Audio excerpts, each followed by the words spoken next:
Hola, ¿cómo están mis amigos? Excelente tarde tengan todos. Les saluda su amigo Alex de su canal ADN Nacional y les doy las gracias por darle la oportunidad a este canal. Mis amigos, espero cuenten con tiempo porque estos debates no se ven en la televisión normal. Por primera vez se logró unir a un Lorenzo Córdoba con el titular de la Unidad de Inteligencia Financiera, Pablo Gómez. Pablo Gómez, pues, es un personaje que está involucrado en esta reforma electoral del presidente Andrés Manuel. Y por primera vez en la UNAM, pues los reunieron, los juntaron. No fue un debate como tal, no existieron dimes y diretes, sin embargo, las posturas y las indirectas estuvieron ahí. Lorenzo Córdoba, como siempre, en el lloriqueo, y Pablo Gómez dejando muy en claro por qué se debió de haber aceptado esta reforma electoral. Sin embargo, es una batalla perdida, mas no es la guerra perdida. Así que les invito a que me acompañen a escuchar este debate de aproximadamente 30 minutos, en donde pues aquí queda muy en claro qué es lo que defiende Lencho y qué es lo que se defiende en la Cuarta Transformación. Muchas gracias por la invitación.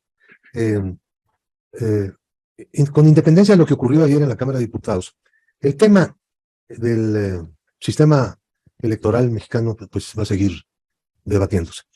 Quiero decir lo siguiente. Creo que podemos notar en la iniciativa original que ayer fue desechada en la Cámara de Diputados, presentada por el presidente de la República, tres grandes materias íntimamente vinculadas, desde luego: el sistema de representación política, el sistema de partidos y el sistema institucional electoral. La iniciativa del presidente no es una reforma electoral como otras que ha habido, no pretendió ser eso, sino una reforma política que atiende estos tres grandes aspectos. Porque la representación política ya hizo crisis. De los 300 diputados de mayoría relativa, pues una gran cantidad de ellos ni siquiera representan a la mayoría absoluta, representan a la mayoría relativa, y el resto, que es una mayoría ciudadana, no tiene representación. Es el sistema anglosajón. Yo no sé todavía quién lo defiende fuera de Estados Unidos y de Gran Bretaña y de algunos pocos países, ¿no? La otra parte del sistema de representación divide el país en 5, cosa que no existe, y le da a los dirigentes de los partidos la capacidad de nombrar en la práctica a 200 diputadas y diputados. Es decir, son esas cúpulas, como se les llama despectivamente, las que se representan en la Cámara. No es una representación ciudadana. La propuesta de Andrés Manuel López Obrador pretendía y sigue pretendiendo, porque este tema va a volver algún día, que pues partamos del hecho de que el país está dividido en 32 entidades, no en 5 circunscripciones ni en 300 distritos. Los distritos no existen, las circunscripciones mucho menos. Lo que existen son las entidades federativas. Cada entidad federativa cumplirá con su proporción, de acuerdo con su población, se representaría en la Cámara, a diferencia del Senado, donde se representan en igualdad, y eso hace el equilibrio federal. Y no solamente esa proporcionalidad, digamos, demográfica, sino también la proporcionalidad de la representación del electorado. Es decir, se propone un sistema de representación proporcional pura, con listas abiertas, de tal manera que el elector vote por una lista y al mismo tiempo escoja a quienes de esa lista deben llegar a la Cámara, hombres y mujeres. No, el sistema de partidos mismo hay que modificarlo. Entonces, esta iniciativa plantea que el financiamiento ordinario no le conviene al país, pues sencillamente, porque lo que crea pues son burocracias, ¿no?, bien pagadas por el Estado, y no tiene ninguna función democrática el financiar todos los días de todos los años a los partidos por parte del Estado, porque ese dinero o pues sí, ese subsidio no está directamente vinculado a una actividad democrática, como lo está el financiamiento de campañas. Entonces se conserva el financiamiento de las campañas, porque las campañas son esencialmente una actividad democrática en donde se vincula el partido con la sociedad, con el pueblo, lo convocan a participar, etcétera, etcétera, hay un diálogo, y eso requiere pues, un financiamiento. Entonces, eso es lo que se considera, que la experiencia del financiamiento ordinario en México ha sido, pues, ha derivado en una perversión, la verdad, porque las burocracias de los partidos son completamente parasitarias e inservibles. Entonces, otro elemento del nuevo sistema de partidos tendría que ser este. Bueno, hay otros más, ¿no? Por ejemplo, la propaganda de los partidos en radio y televisión fue una gran conquista. No podría hacerse a través de 20 segundos de spot, ¿no? No se trata de vender jabones, que es lo que han estado haciendo los partidos durante muchísimos años.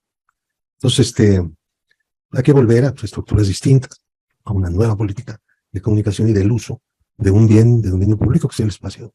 Y es todo el sistema de radio y televisión del país. El otro asunto, la otra reforma que se intentó y que se va a seguir intentando, es el sistema institucional. Sí, lo que se hizo fue que los partidos tuvieran representación con voto en el Consejo de las órganos electorales. Pues esto no tiene sentido, ¿no? El hecho de que hay un sistema que permite las cuotas, en que cada partido, según su grado de presencia en la Cámara, pone uno, pone dos, va poniendo, pues no es una solución adecuada. También se cometió el error de hacer del instituto no solamente un órgano técnico, un órgano garante del ejercicio de un derecho electoral, no de los derechos políticos, de un derecho que es el derecho de votar y ser votado. Voto pasivo y voto activo, con todo lo que esto implica, ¿no? Sino que se le dotó de poder. Dotar de poder a la autoridad electoral es un error. La atrofia burocrática, pues, es parte de ese enorme poder que se le dio, ¿no? Y se ha discutido mucho este asunto, pero el objetivo de la iniciativa del presidente no es, por más que se le haya dado mucha difusión, solamente disminuir el gasto. Sí, hay que disminuir el gasto, digo, a todo análisis tenemos un gasto exagerado. Pero no, ese no es el propósito principal, sino sacar a los partidos del Consejo General, poner a otras personas. Bueno, hay una propuesta que ha sido despreciada por mucha gente, pero hay que tener cuidado al despreciar algo que implique el voto público, ¿eh? Así se despreciaba el voto universal, así se despreciaba el voto de los que no sabían leer, porque no sabían leer, no pueden votar. Así se despreciaba el voto de los que no estaban en el censo, así se despreció el voto de los emigrantes.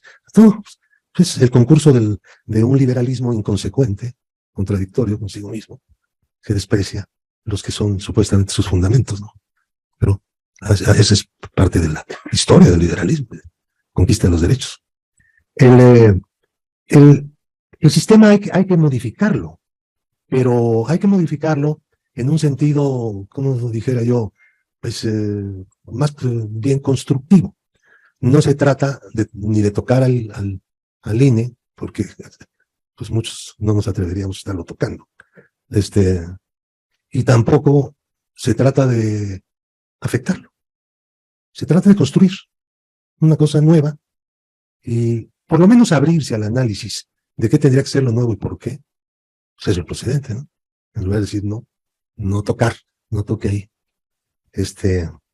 Miren, yo quiero decirles lo siguiente, los motivos de esta iniciativa, porque sí es necesario aclarar esto, son básicamente dos. La crítica que durante décadas hemos hecho del sistema electoral mexicano, el combate dentro y fuera de sedes electorales, el hecho de que quienes integramos la nueva fuerza gobernante hemos sido víctimas de fraudes electorales, de iniquidades, de atropellos, muchísimos. Es la principal fuerza víctima de todo lo que ha sido el sistema electoral mexicano y la manera de hacer las elecciones. Por primera vez en 2021, el gobierno federal no compró ni dio dinero para la compra de votos. Y esto no se coció en las instituciones electorales. Se tomó la decisión en el gobierno y se vigiló que así fuera. Que todavía se sigue comprando votos, sin duda, pero todo es a cargo del gobierno federal. Pueden ver lo que ocurrió en Tamaulipas hace poco. pero no les alcanzó la compra de votos. Pero está documentadísimo. Las instituciones electorales no han documentado nada de esta compra de votos en Tamaulipas. Porque no están hechas para evitar la compra de votos. Y la compra de votos se hace esencialmente con dinero público, básicamente. Esa es la historia. Entonces, la nueva fuerza gobernante tenía que ser consecuente pues, con toda la crítica que hizo durante décadas, ¿no? Tenía que presentar su proyecto. Pues, de otra manera, pues, ¿cómo explicar? Yo creo que en ese momento sería un error muy grande plantearse una reconciliación entre la nueva fuerza gobernante del país y el Estado corrupto. Un error muy grande. Es una cuestión a la que no nos puede llevar la rispidez política. La democracia no contiene de por sí la rispidez política, sino que también la tolera, la tiene que admitir como hechos. La rispidez política no es un invento. Además, no tiene un nivel mayor que en muchos países europeos, ya que les gusta tanto mirar a Europa. Pues no hay que asustarse. Pero una reconciliación en México no es como cualquier otra, en cualquier país. Es con el Estado corrupto. Es con los que compraron votos siempre. Es con quien defraudaron y robaron la hacienda pública por miles y miles y miles de millones de pesos. Y la lucha contra el Estado corrupto pues no se va a acabar en poco tiempo, ¿no? Es una lucha gigantesca, cotidiana, erosionante, terrible. Yo tengo un cargo ahora en el que me ha asomado unas realidades impresionantes, ¿no? Pero eso se niega. Parece que la corrupción fuera una serie de concatenaciones, de fenómenos aislados. No. El sistema corrupto se define como cuando uno de los pilares fundamentales de la gobernanza es la corrupción, que junto con otros amarra toda una forma de gobernar. Necesita expandirse, incorporar a más y más y más y más gente todo el tiempo. Desmontarlo pues va a llevar pues, más de una década, ¿no? Por lo menos. Será muy complicado. Entonces, hacer una capitulación en aras de una reconciliación con todo eso que tratamos de superar. La nueva fuerza gobernante vino desde abajo. No llegó de ningún poder económico. Eso nos distingue. Entonces hay que aprovechar eso. Sería una diablura no hacerlo, ¿no? Entonces, este proyecto se ha rechazado, se acata plenamente, desde luego, y se está de acuerdo con el método que la reforma constitucional requiere una mayoría calificada. Uno de los problemas es que la Constitución en la materia electoral se convirtió más bien en un reglamento, antes que en una Constitución, ¿no? Pero bueno, pues esos fueron los acuerdos y las cosas y los hechos y a cómo se llevó todo. Y es parte de lo mismo, de los repartos, de la manera en la que estábamos habituados. Bueno, estarán muchos todavía habituados, nosotros no. Y el plan B, pues ese ya lo veremos en estos días. Porque claro, cuando las minorías tienen una condición favorable para completar una mayoría, pues hacen su agosto. No es la primera vez que ocurre.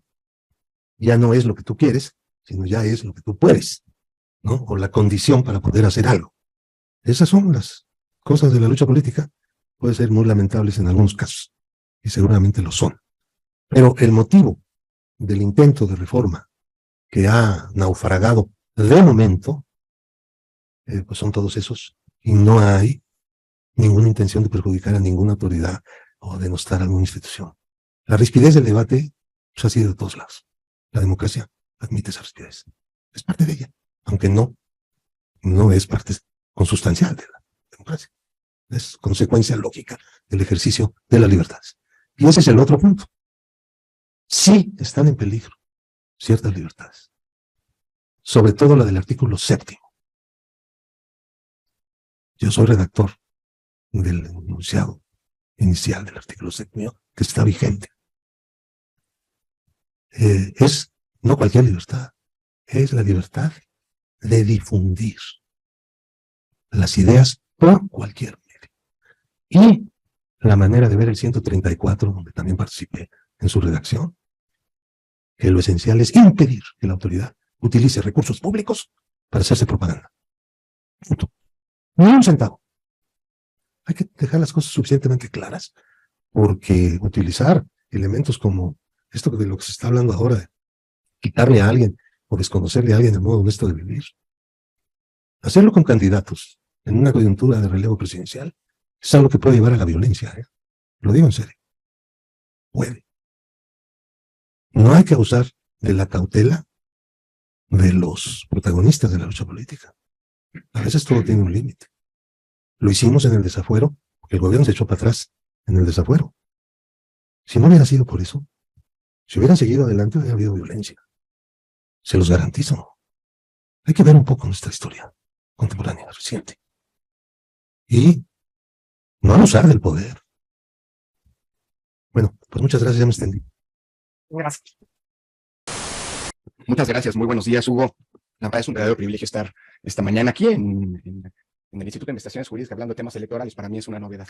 Desde hace 28 años, esta ha sido no solo mi casa, sino además el espacio en donde aprendí de los temas electorales con muchos de los colegas que están sentados en torno a esta mesa. Así que para mí es un verdadero privilegio. Por cierto,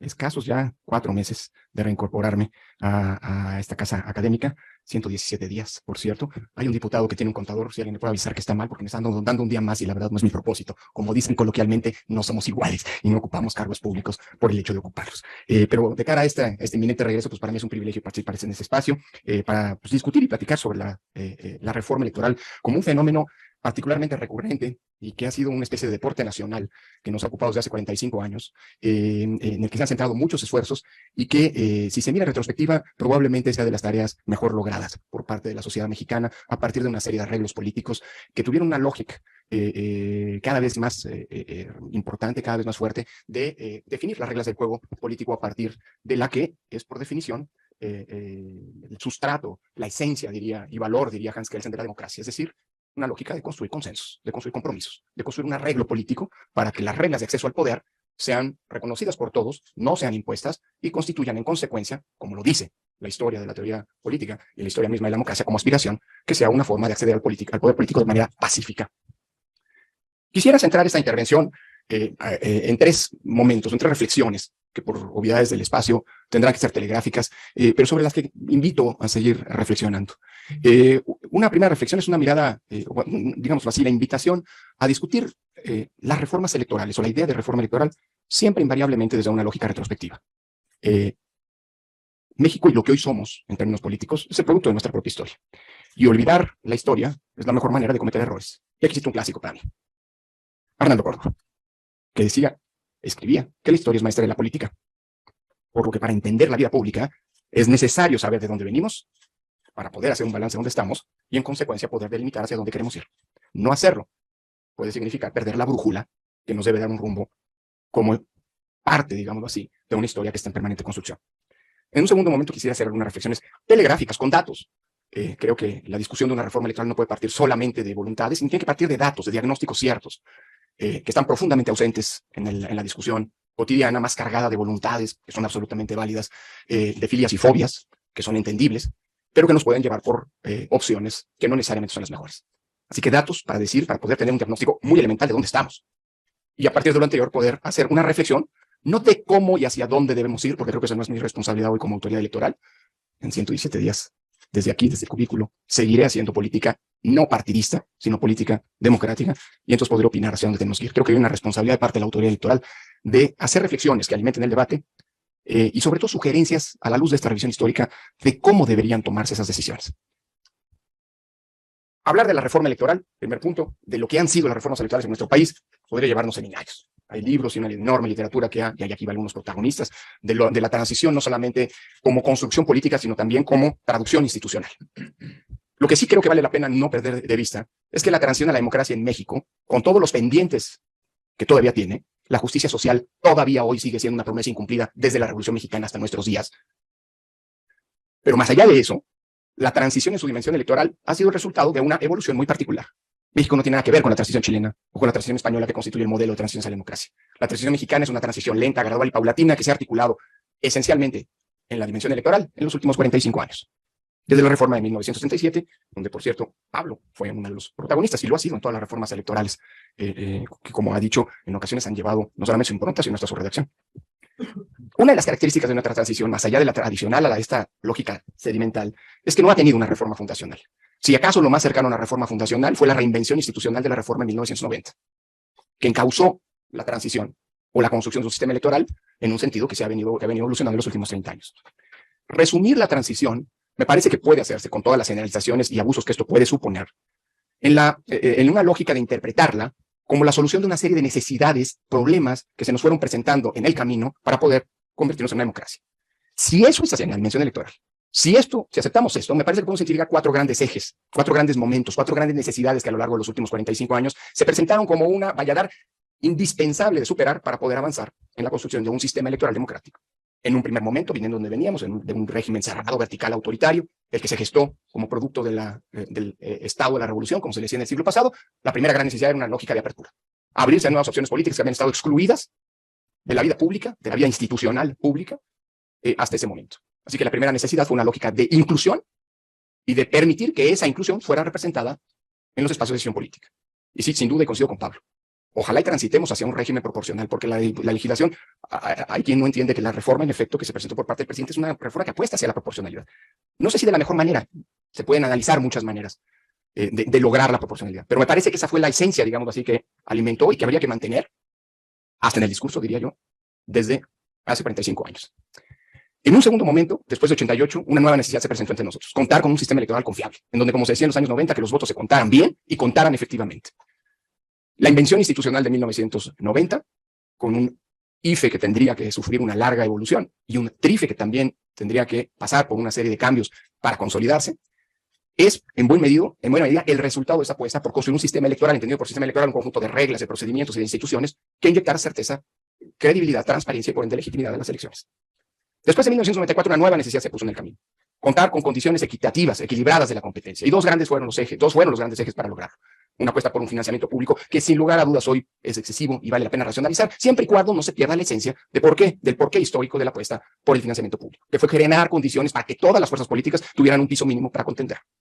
Y finalmente, en esta lógica de evolución, un cuarto momento podría ser la necesidad que se detectó en algún momento de traducir la calidad técnica con la que se había alcanzado en el ámbito de las elecciones federales en el ámbito local. La última reforma tiene el propósito de homogeneizar y estandarizar el modo en el que se hacían las elecciones, tanto desde su dimensión institucional como en su dimensión procedimental, como en los criterios que se aplicaban en las elecciones federales y locales, y respectivamente entre estas últimas, entre sí.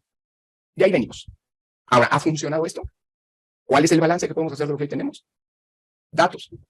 En los últimos 8 años y medio, desde que tuvimos la última reforma electoral, el Instituto Nacional Electoral, junto con los OPLES en el ámbito de las elecciones electorales, las elecciones estatales, ha organizado 330 elecciones.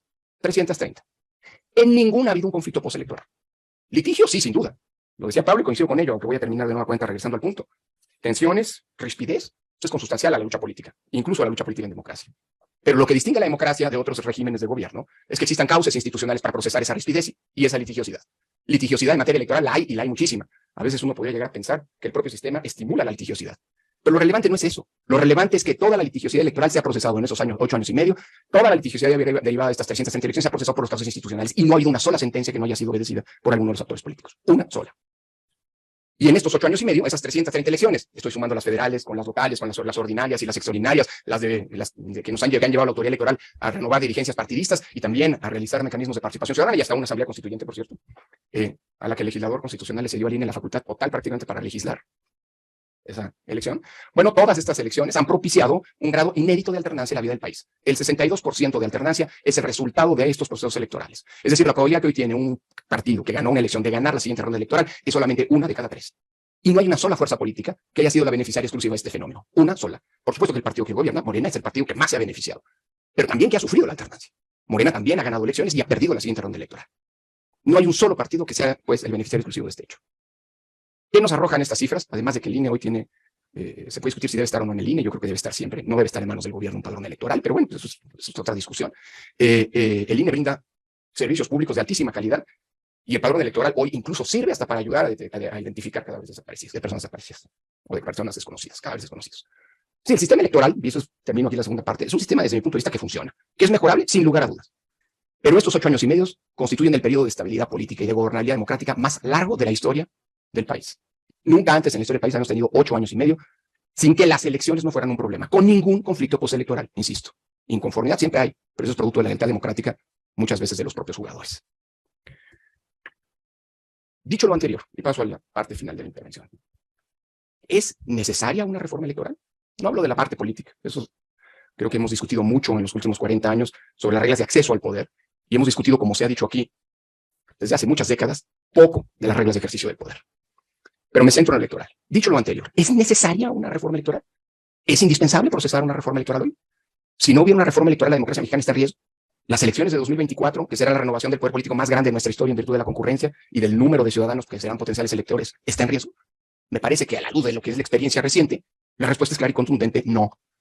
La reelección de 2021, a pesar de la complejidad del sistema electoral que hoy tenemos, desde el punto de vista técnico, de la rapidez con la que fluyeron los resultados, de la aceptación de los ciudadanos a participar con el INE para hacer funciones de casilla, es la mejor elección que se ha realizado hasta hoy.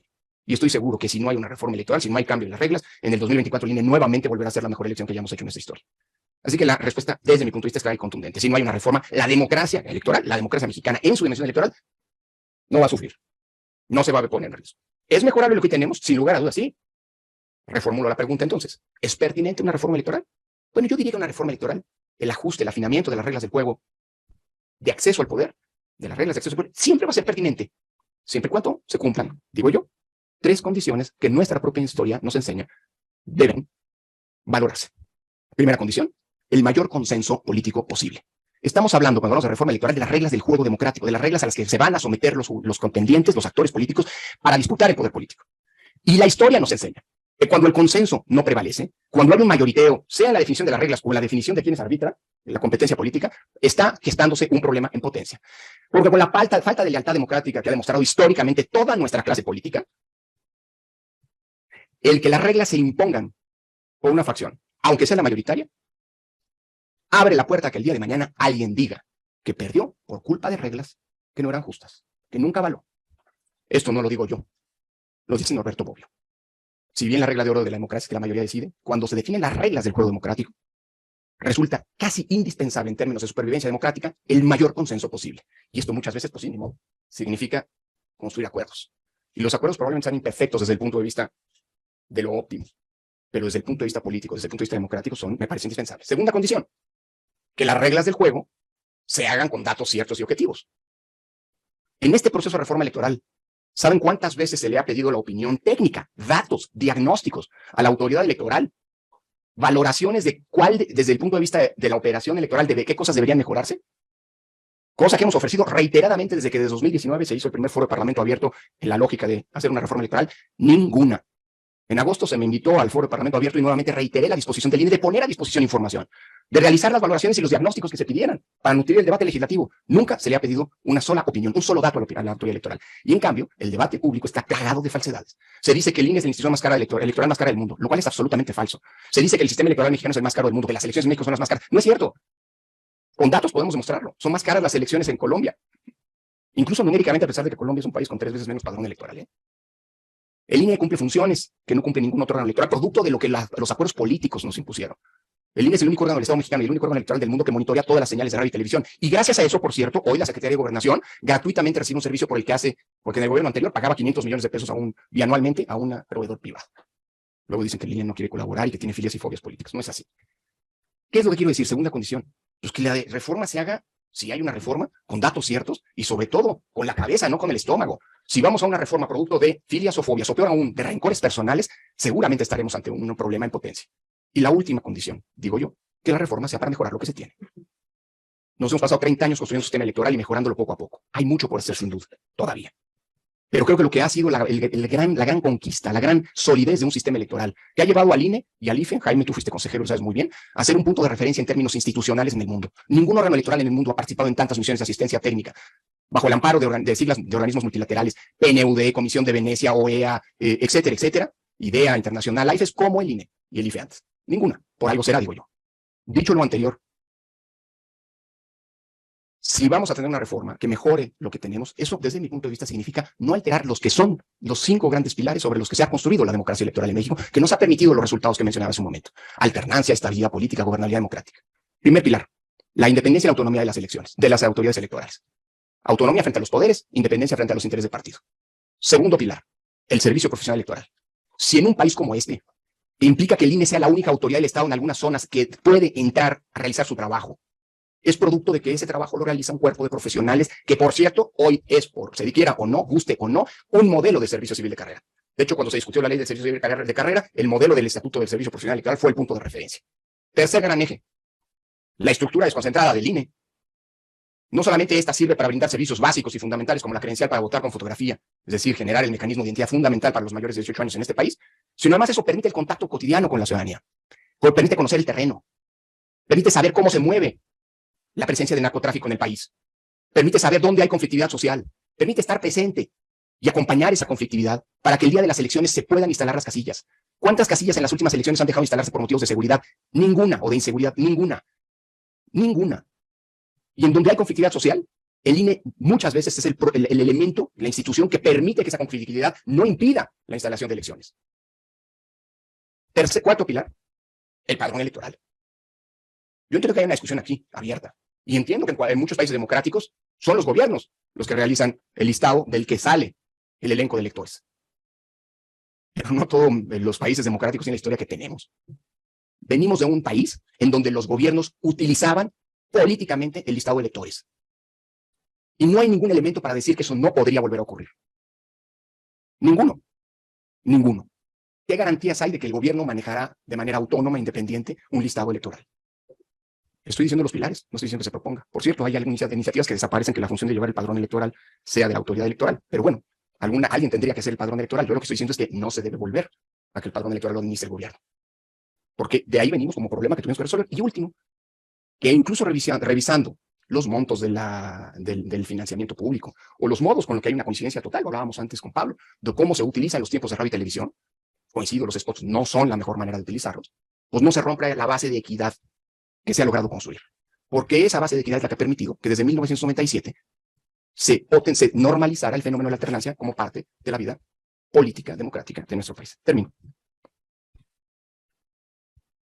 La democracia es la negación de la violencia, por definición. Es la única invención civilizatoria de la humanidad que permite que la lucha por el poder transcurra por vías pacíficas. Es muy preocupante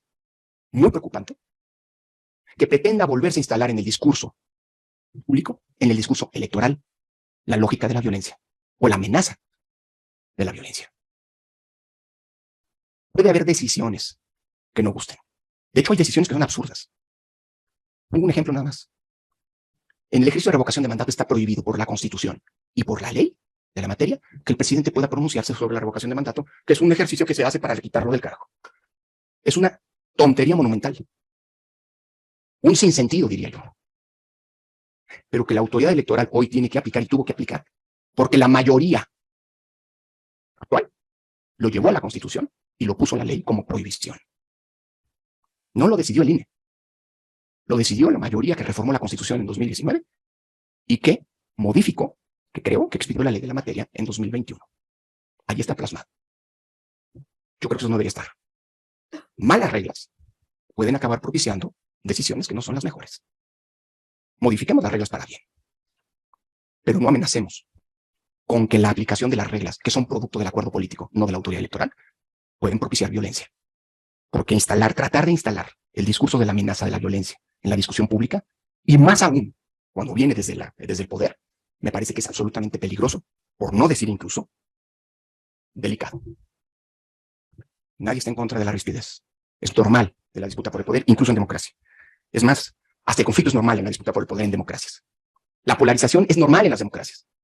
Lo que distingue a las democracias de los otros regímenes es que existen causas institucionales para que la rispidez, la polarización y el conflicto se procesen de manera pacífica. Esa es la verdadera distinción.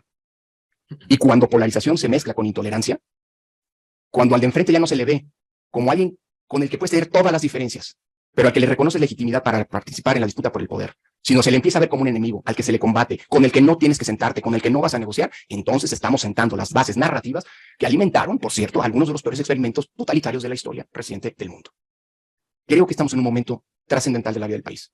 Y de cara a una discusión sobre la reforma electoral, ojalá este no sea un momento de ruptura, sino al contrario, un momento de construcción y de solidificación de ese gran arreglo político que permitió que México dejara de ser un régimen autoritario. Muchas gracias.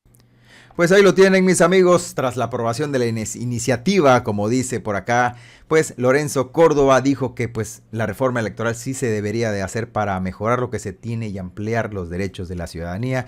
Estuvo de acuerdo en algunos puntos con Pablo Gómez, sin embargo, esto pues al final del día sus dichos son una cosa y sus actos son totalmente diferentes. Muchísimas gracias por acompañarme durante este video. Si les gustó la información, apóyenme con ese valiosísimo like. Cuídense muchísimo y nos vemos pronto en un nuevo video.